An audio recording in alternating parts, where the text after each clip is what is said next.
Good morning. Happy Thursday. I have no coffee in hand, and it is perfect. So I was going back through some old client notes of mine, and unfortunately, I didn't used to take the same set of table measures or in the same way that I do now. But I know I had a fair number of people along the way who showed what seemed to be pretty normal hip flexion, but then very limited straight leg raises, like 100-ish degrees for hip flexion, Yeah, 40 degrees for straight leg raise. correct.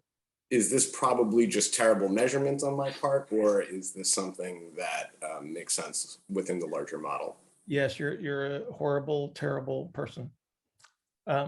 So couple of possibilities. So with the limited straight leg raise, then you've got a posterior lower compressive strategy, right?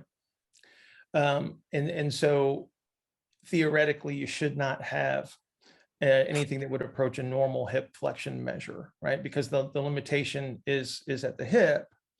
And so if you get something that would appear to be an exaggerated hip flexion measurement, you have a pelvis that is moving as a single unit in some way, shape, or form, right? So think about this. You got posterior lower compressive strategy. That means you got every other superficial strategy kind of tacked on there. So you got a pelvis that is orienting under almost all circumstances.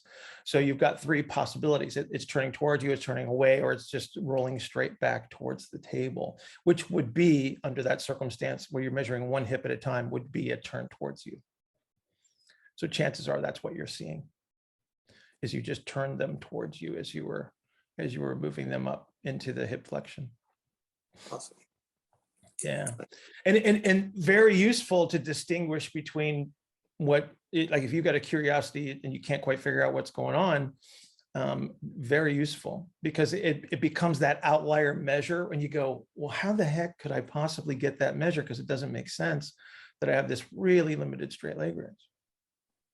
Yeah. Awesome. And I imagine the same shoulder too, right? So yeah, kind of.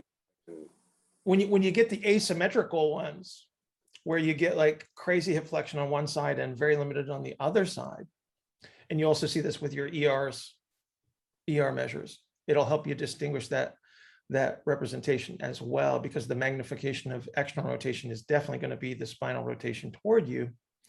Like you get like a 25-30 degree ER on one side and you get 60-65 ER on the other side. You ever have one of those people? Yeah. So that's a spine that's turning. So and when you think about weight distribution of the measurements themselves, so the straight leg raise displaces weight away from the center of gravity on the table. When you bend somebody's hip, you're shifting mass over top of the pelvis, which will allow it to turn. Whereas in the straight leg raise, it may not turn at all because the distribution of load is different. You see see what I'm getting at?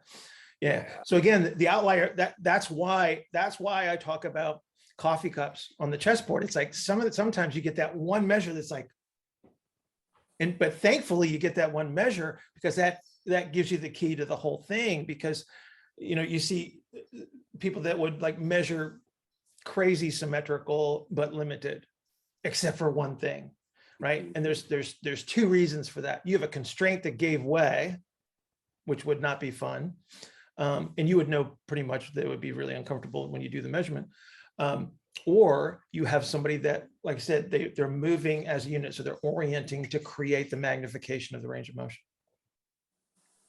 Awesome. Cool. Thank you. You're welcome, sir.